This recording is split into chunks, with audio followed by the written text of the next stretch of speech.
Hi friends, എല്ലാവർക്കും PSC winning ഷോട്ട്സിന്റെ പുതിയൊരു വീഡിയോയിലേക്ക് സ്വാഗതം. നമ്മളൊന്ന് പറയാൻ പോകുന്നത് ശനിയാഴ്ച നടക്കാൻ പോകുന്ന പോലീസ് എക്സാം CPO എക്സാമിന്റെ ഒരു ചെറിയൊരു കാര്യത്തെക്കുറിച്ചാണ്. CPO എക്സാമിനെ സംബന്ധിച്ച ചെറിയൊരു കാര്യത്തെക്കുറിച്ചാണ്. കുറെ നാളായിട്ട് നമ്മുടെ കുട്ടികളെല്ലാം ഉദ്യോഗാർത്ഥികളെല്ലാം CPO എക്സാമിന് വേണ്ടി പഠിക്കുന്നു. അപ്പോൾ എക്സാം ഡേറ്റ് അടുത്തു, ശനിയാഴ്ച പരീക്ഷയാണ്. അപ്പോൾ ഇവരെ റാങ്ക് ലിസ്റ്റിൽ വരാനായിട്ട് ചെയ്യേണ്ട വളരെ സിമ്പിൾ ആയിട്ടുള്ള ഒരു കാര്യം, അതൊന്ന് ശ്രദ്ധിച്ചു കഴിഞ്ഞാൽ നിങ്ങൾക്ക് എന്താ ഈസി ആയിട്ട് റാങ്ക് ലിസ്റ്റിൽ ഉൾപ്പെടാനായിട്ട് സാധിക്കും. ഈ ഒരു ചെറിയൊരു മിസ്റ്റേക്ക് നിങ്ങൾ തിരുത്തിയാൽ മതി. കുറെ നാളായിട്ട് PSC പഠിക്കുന്ന എല്ലാവരും തന്നെ ഒരുവിധം കട്ട് ഓഫ് കടക്കാനുള്ള പഠിത്തം പഠിച്ചിട്ടുണ്ടാവും. പക്ഷെ എല്ലാവരും ചെയ്യുന്ന ഒരു മിസ്റ്റേക്ക്, പരീക്ഷ ആരംഭിച്ച് ഒരു 3:30 വരെയാണ് പരീക്ഷയെങ്കിൽ 3:15 വരെ ഈ പറയുന്ന പഠിക്കുന്ന എല്ലാവരും ലിസ്റ്റിലുണ്ടാവും. 3:15 വരെ ഉണ്ടാവും. ബാക്കിയുള്ള 15 മിനിറ്റ് കൊണ്ടാണ് അവൻ അവിടെ കൈകുത്തും പരിപാടിയെ കാണിച്ച് അങ്ങോട്ടും ഇങ്ങോട്ടൊക്കെ നമ്പരൊക്കെ ഇട്ടാ ഇത് വരും ആൻസർ എന്ന് പറഞ്ഞാൽ കറക്കി കുത്താന്നുള്ളത് ബാക്കി 15 മിനിറ്റ് കൊണ്ടാണ്. ഈ 15 മിനിറ്റ് കൊണ്ടാണ് ഒരുത്തൻ ലിസ്റ്റിൽ നിന്നും പുറത്താകുന്നത്. ഞാൻ പറഞ്ഞ മനസ്സിലായി. അതായത് നമുക്കറിയാവുന്നത് മാത്രം എഴുതി വെച്ചിട്ട് ഇങ്ങോട്ട് പോരുക. 3:15 കഴിഞ്ഞു, നമുക്ക് അറിയാവുന്നതൊക്കെ എഴുതി, പിന്നീട് അവിടെ എന്ത് ചെയ്യണ്ട, ഒരു കറക്കി കുത്തി നിൽക്കേണ്ട കാര്യമില്ല.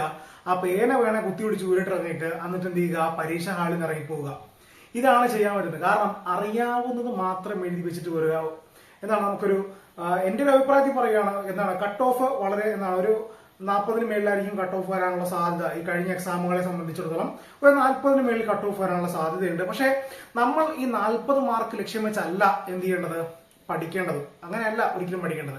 നമ്മളൊരു 60 മാർക്ക് എങ്കിലും ഒരു 40 കട്ട് ഓഫ് വന്നാൽ ഒരു 60 മാർക്ക് അല്ല 80-ന് മേളിൽ മാർക്ക് എന്ത് ചെയ്യുക, സ്കോർ ചെയ്യാൻ ശ്രമിക്കുക. കാരണം ലിസ്റ്റിൽ വന്നിട്ട് നമുക്ക് ജോലി കിട്ടാതിരിക്കുന്നത്, നമുക്ക് ആദ്യം തന്നെ അഡ്വൈസ് വരണം, ആദ്യത്തെ ട്രെയിനിങ് ബാച്ചിൽ തന്നെ കെയർ ചെയ്യാൻ വേണം. അപ്പോ നമ്മുടെ ഉദ്ദേശം ലിസ്റ്റിൽ വരിക എന്നുള്ളതല്ല, ലിസ്റ്റിൽ ആദ്യം വരിക എന്നുള്ളതാണ്. അപ്പോൾ എന്ത് ചെയ്യുക, ശക്തമായി നന്നായിട്ട് പഠിക്കുക.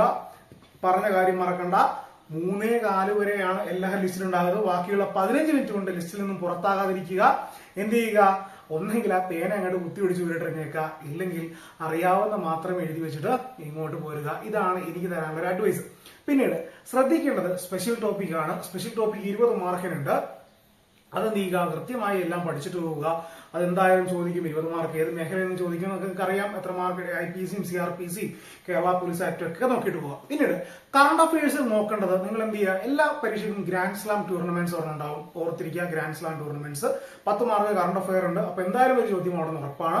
പിന്നീട് അവാർഡുകൾ, നമ്മുടെ വയലാർ അവാർഡ്, എഴുത്തച്ഛൻ അവാർഡ്, ആ മേഖല എന്ത് ചെയ്യുക, ഒന്ന് കവർ ചെയ്യുക. ചന്ദ്രയാൻ 3-നെ കുറിച്ചും അതേപോലെ തന്നെ ആദിത്യ L1-നെ കുറിച്ചും ഒന്ന് നോക്കിയിട്ട് പോവുക. കറണ്ട് അഫയേഴ്സും ചോദിക്കാൻ സാധ്യതയുള്ള ഒരു ചോദ്യമാണ്. എല്ലാ സംസ്ഥാനങ്ങളിലെയും മുഖ്യമന്ത്രിമാരെ ഒന്ന് പഠിച്ചിട്ട് പോവുക.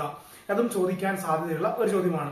പിന്നീട് ഭരണവും ഭരണ സംവിധാനം എടുക്കുമ്പോൾ അവിടുന്ന് സിവിൽ സർവീസും ഭൂപരിഷ്കരണവും ദുരന്ത നിവാരണ അതോറിറ്റിയും മാതാപിതാക്കളുടെയും മുതിർന്ന പൗരന്മാരുടെയും സംരക്ഷണവും ക്ഷേമവും നിയമവും ഒക്കെ ഒന്ന് നോക്കിയിട്ട് പോവുക.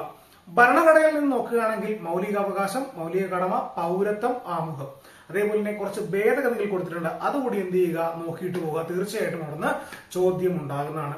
ജീവിതശൈലി രോഗങ്ങളെ കുറിച്ചും അതേപോലെ രോഗകാരികളെ കുറിച്ചും ഒന്ന് നോക്കിയിട്ട് പോവുക ബയോളജി പാർട്ടിൽ നിന്ന്. ഇതൊക്കെ നമുക്ക് പെട്ടെന്ന് മാർക്ക് സ്കോർ ചെയ്യാൻ സാധിക്കുന്ന മേഖലകളാണ്. അപ്പോൾ ഞാൻ പറഞ്ഞത് മറക്കണ്ട. 3:15 വരെ നിങ്ങൾ ലിസ്റ്റിലുണ്ടായിട്ട് ബാക്കി 15 മിനിറ്റ് കൊണ്ട് നിങ്ങൾ പുറത്താകരുത് ലിസ്റ്റിൽ നിന്നും. ആ 15 മിനിറ്റ് എന്ത് ചെയ്യുക, അറിയാൻ പാടില്ലേ, എഴുതണ്ട, അറിയാവുന്ന എഴുതി വെച്ചിട്ട് പരീക്ഷാ ഹാളിന് പുറത്തേക്ക് വരിക. 3:15 കഴിഞ്ഞിട്ട് എഴുതാനുള്ള ഒരു ടെൻഡൻസി തോന്നുകയാണെങ്കിൽ കൈ ഇങ്ങനെ ചൊറിയുന്നുണ്ടെങ്കിൽ ആ പേന അങ്ങ് കൊത്തിപ്പിടിച്ച് ദൂരെ ഇറങ്ങിയേക്കുക. ഇത്രയും കേട്ട് പോരുക കേട്ടോ. അപ്പോൾ ആരും എന്ത് ചെയ്യരുത്, നെഗറ്റീവ് പഠിക്കരുത്. എല്ലാവരും നന്നായിട്ട് തന്നെ പരീക്ഷ എഴുതുക. All the best.